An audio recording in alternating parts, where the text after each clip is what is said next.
मेरे प्यारे देशवासियों, नमस्कार।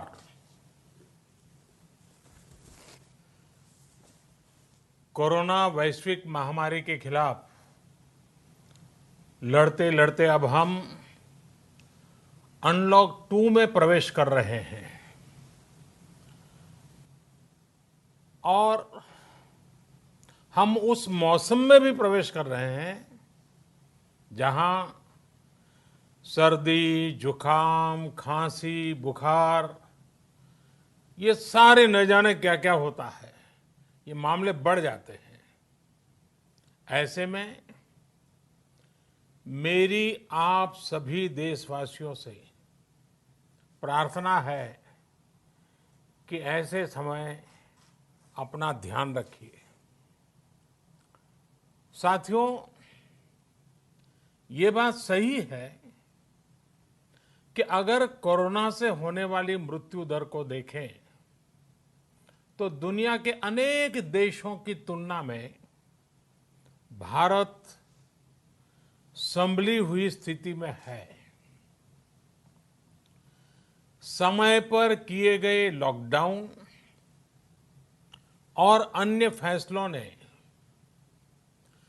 भारत में लाखों लोगों का जीवन बचाया है, लेकिन हम ये भी देख रहे हैं कि जब से देश में अनलॉक 1 हुआ है, व्यक्तिगत और सामाजिक व्यवहार में लापरवाही जरा बढ़ती ही चली जा रही है। पहले हम मास्क को लेकर, 2 गज की दूरी को लेकर 20 सेकंड तक दिन में कई बार हाथ धोने को लेकर बहुत सतर्क थे, लेकिन आज जब हमें ज्यादा सतर्कता की जरूरत है तो लापरवाही बढ़ना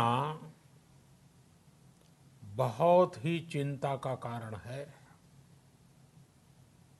साथियों, लॉकडाउन के दौरान बहुत गंभीरता से नियमों का पालन किया गया था।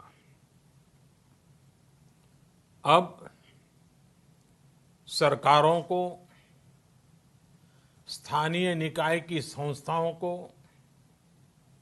देश के नागरिकों को फिर से उसी तरह की सतर्कता दिखाने की जरूरत है।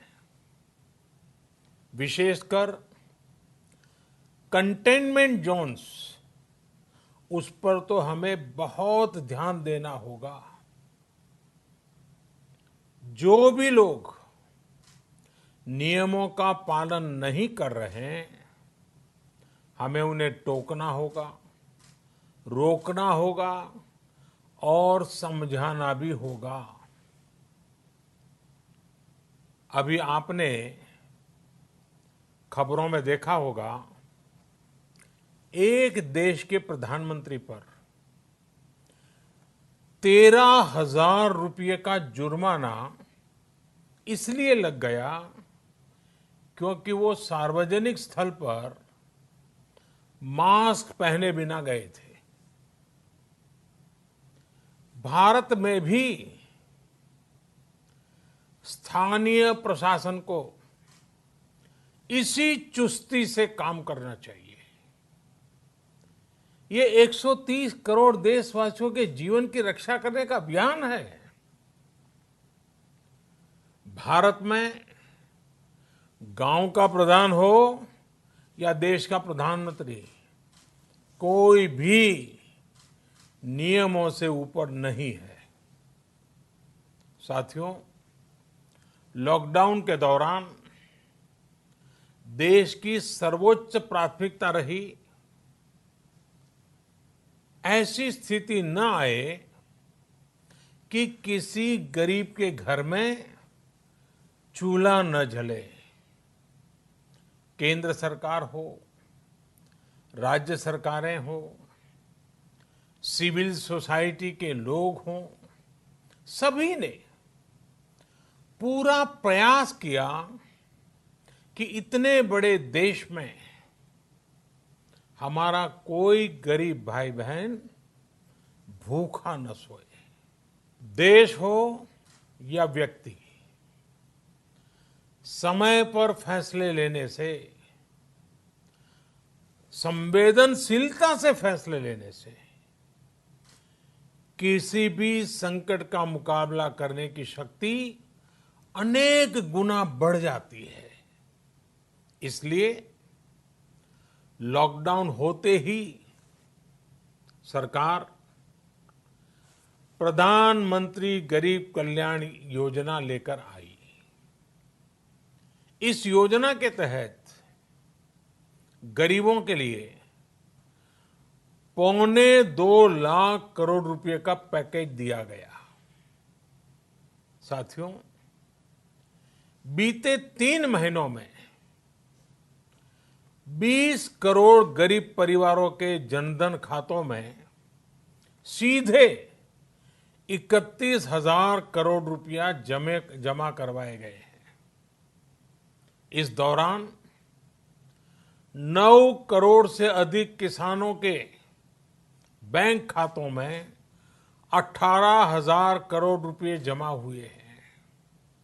इसके साथ ही गांवों में श्रमिकों को रोजगार देने के लिए प्रधानमंत्री गरीब कल्याण रोजगार अभियान तेज गति से आरंभ कर दिया गया है। इस पर सरकार 50,000 करोड़ रुपए खर्च कर रही है। लेकिन साथियों, एक और बड़ी बात है जिसने दुनिया को भी हैरान किया है, आश्चर्य में डुबो दिया है।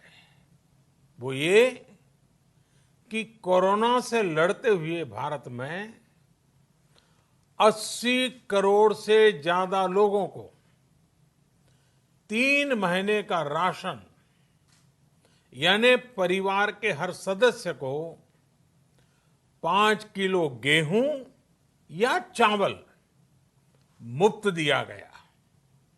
इसके अतिरिक्त प्रति परिवार हर महीने 1 किलो दाल भी मुफ्त दी गई। यानी एक तरह से देखें तो अमेरिका की कुल जनसंख्या से 2.5 गुना अधिक लोगों को, ब्रिटेन की जनसंख्या से 12 गुना अधिक लोगों को और यूरोपियन यूनियन की आबादी से लगभग 2 गुने से ज्यादा लोगों को हमारी सरकार ने मुफ्त अनाज दिया है। साथियों, आज मैं इसी से जुड़ी एक महत्वपूर्ण घोषणा करने जा रहा हूं। साथियों, हमारे यहां वर्षा ऋतु के दौरान और उसके बाद मुख्य तौर पर कृषि क्षेत्र में, एग्रीकल्चर सेक्टर में ही ज्यादा काम होता है। अन्य दूसरे सेक्टरों में थोड़ी सुस्ती रहती है। जुलाई से धीरे धीरे त्योहारों का भी माहौल बनने लगता है। अब आप देखिए, अभी 5 जुलाई को गुरु पूर्णिमा है, फिर सावन शुरू हो रहा है, फिर 15 अगस्त आएगी, रक्षाबंधन आएगा, कृष्ण जन्माष्टमी आएगी, गणेश चतुर्थी आएगी, ओणम होगा और आगे जाएं तो काटी बिहू है, नवरात्रि है, दुर्गा पूजा है, दशहरा है, दीपावली है, छठी मैया की पूजा है। त्योहारों का ये समय जरूरतें भी बढ़ाता है, खर्च भी बढ़ाता है। इन सभी बातों को ध्यान में रखते हुए ये फैसला लिया गया है कि प्रधानमंत्री गरीब कल्याण अन्न योजना का विस्तार अब दिवाली और छठ पूजा तक, यानी नवंबर महीने के आखिर तक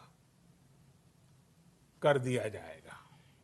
यानी 80 करोड़ लोगों को मुफ्त अनाज देने वाली ये योजना अब जुलाई, अगस्त, सितंबर, अक्टूबर, नवंबर में भी लागू रहेगी। सरकार द्वारा इन 5 महीनों के लिए 80 करोड़ से ज्यादा गरीब भाई बहनों को हर महीने परिवार के हर सदस्य को 5 किलो गेहूं या 5 किलो चावल मुफ्त मुहैया कराया जाएगा।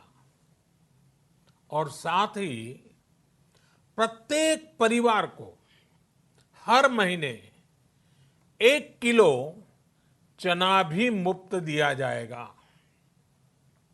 साथियों, प्रधानमंत्री गरीब कल्याण अन्न योजना के इस विस्तार में 90,000 करोड़ रुपए से ज्यादा खर्च होंगे। और अगर इसमें पिछले 3 महीने का खर्च भी जोड़ दें तो ये करीब करीब 1.5 लाख करोड़ रुपया हो जाता है। अब पूरे भारत के लिए हमने एक सपना देखा है। कई राज्यों ने तो बहुत अच्छा काम भी किया है। बाकी राज्यों पर भी हम आग्रह कर रहे हैं कि इसको काम को आगे बढ़ाएं। और काम क्या है? अब पूरे भारत के लिए एक राशन कार्ड की व्यवस्था भी हो रही है। यानी एक राष्ट्र एक ration card, one nation one ration card. इसका सबसे बड़ा लाभ उन गरीब साथियों को मिलेगा जो रोजगार या दूसरी आवश्यकताओं के लिए अपना गांव छोड़ करके कहीं और जाते हैं, किसी और राज्य में जाते हैं।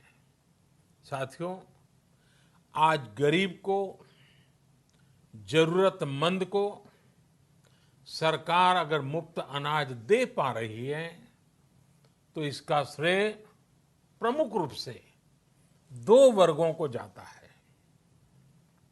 पहला, हमारे देश के मेहनती किसान, हमारे अन्नदाता। और दूसरा, हमारे देश के ईमानदार टैक्स पेयर। आपका परिश्रम, आपका समर्पण ही जिसकी वजह से देश ये मदद कर पा रहा है।